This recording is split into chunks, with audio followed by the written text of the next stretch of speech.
नमस्कार दोस्तों। देश की पुकार यूट्यूब चैनल में आपका हार्दिक स्वागत है। दोस्तों, इस वीडियो को अंत तक देखें और इस यूट्यूब चैनल को लाइक, सब्सक्राइब करना और बेल आइकन दबाना नहीं भूलें। दोस्तों, एक सामान्य ज्ञान का एक प्रश्न है जिसका उत्तर आप सभी दे सकते हैं बड़ी आसानी से कि राजस्थान में 33 जिले हैं और अभी जब सरकार ने नई घोषणा करी तो उनको भी यदि शामिल कर लें तो 17 और शामिल हैं, तो कुल जिले राजस्थान में हो गए 50।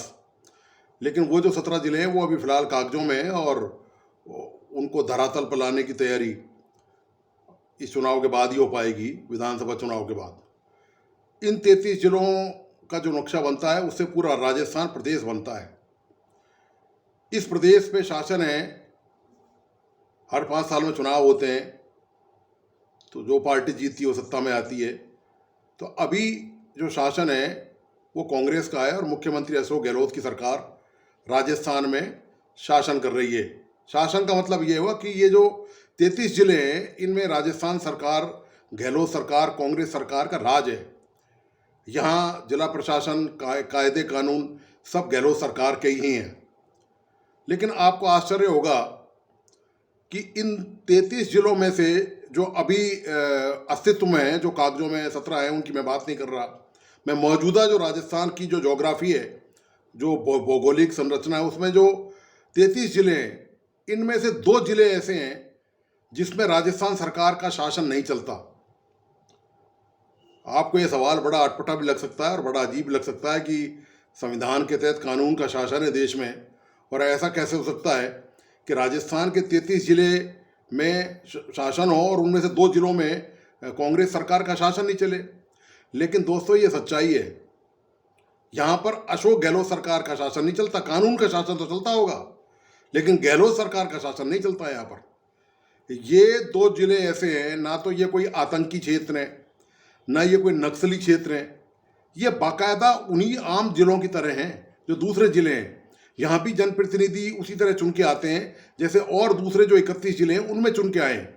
सांसद हैं, विधायक हैं, पालिका के जो बोर्ड मेंबर हैं वो हैं, पंचायत के जो पदाधिकारी जो चुन के आते हैं वो सब वहाँ भी मौजूद हैं। लेकिन डिफरेंस देखिए कि यहाँ पर जो तूती बोलती है वो किसी और की बोलती है इन 2 जिलों में। यहाँ पे अशोक गहलोत और उनके किसी भी नुमाइंदे की कोई तूती नहीं बोलती और किसी की हिम्मत नहीं है। ये और है मजेदार बात, जो कुछ होता है वो सरेआम होता है, सड़कों पे होता है।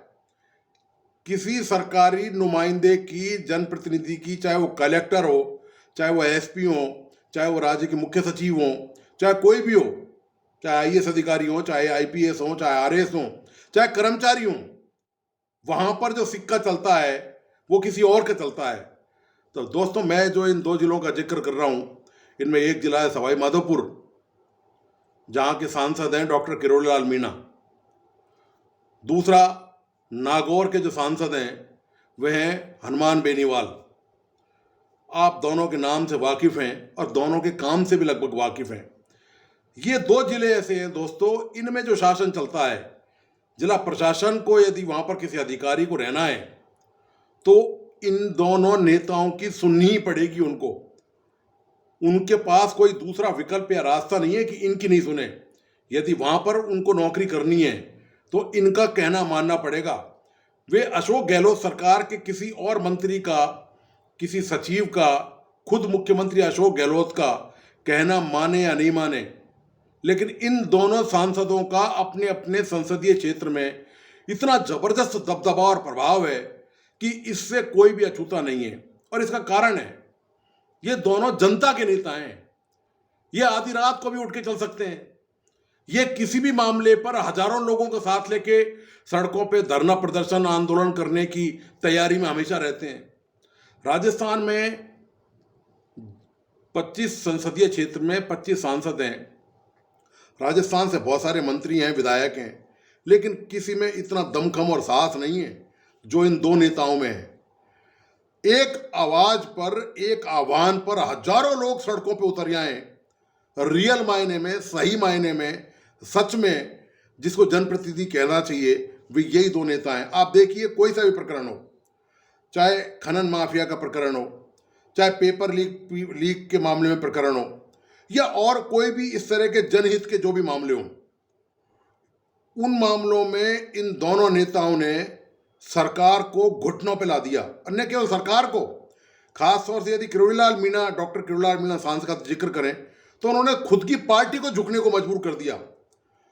हालत यह हो गई कि राजस्थान में भाजपा का अच्छा खासा संगठन है, हर जिले में संगठन है, तहसील पे संगठन है, गांव में संगठन है, कस्बे में संगठन है।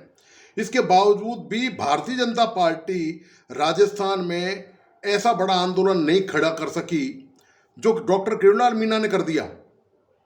चाहे वो पेपर लीक प्रकरण हो, चाहे वो खनन माफिया का मामला हो, या वो कोई और दूसरे इस तरह के मामले हो। हालत ये हो गई, नौबत यहां तक आ गई कि डॉक्टर मीणा के उठाए मुद्दों पर भारतीय जनता पार्टी को पीछे चलने पर मजबूर होना पड़ा।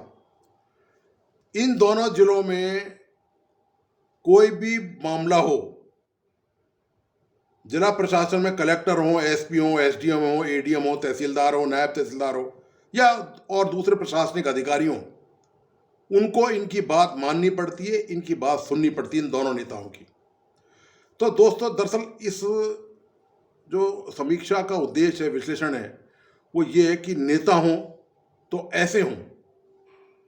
आप विपत्ति में हैं, आप परेशानी में हैं, आपकी कोई सुनवाई नहीं हो रही है, आपके मामले की कोई जानकारी जिला प्रशासन को नहीं है तो जिला प्रशासन संवेदनहीन बना हुआ है। तो सवाल ये है कि आप अपनी बात और अपनी आवाज़, अपनी पुकार कहाँ, किस तक पहुँचाएंगे आप। तो ऐसे नेताओं के पास यदि राजस्थान में, प्रदेश में ऐसे नेता हों तो ऐसा लगता नहीं है कि किसी सरकारी ऑफिस में आपका काम नहीं हो, किसी अधिकारी बाबू, सरकारी कर्मचारी की हिम्मत हो कि वे काम के बदले आपसे रिश्वत मांग ले। हालांकि सरकार बड़े बड़े दावे करती है कि उसका शासन बहुत शानदार चल रहा है, बड़ा अच्छा काम हो रहा है, लेकिन यदि काम के नमूनों की बात करें तो इन दो जिलों में जाके देखना चाहिए कि काम कैसे होता है और कैसे करवाया जाता है। तो दोस्तों, आपको आज का यह विश्लेषण कैसा लगा, प्लीज़ अपने लाइक्स और कमेंट्स के साथ मुझे ज़रूर बताएं, और इस वीडियो को आखिर तक देखें, और इस यूट्यूब चैनल को लाइक, सब्सक्राइब करना और बेल आइकॉन दबाना प्लीज़ नहीं भूलें। धन्यवाद, नमस्कार।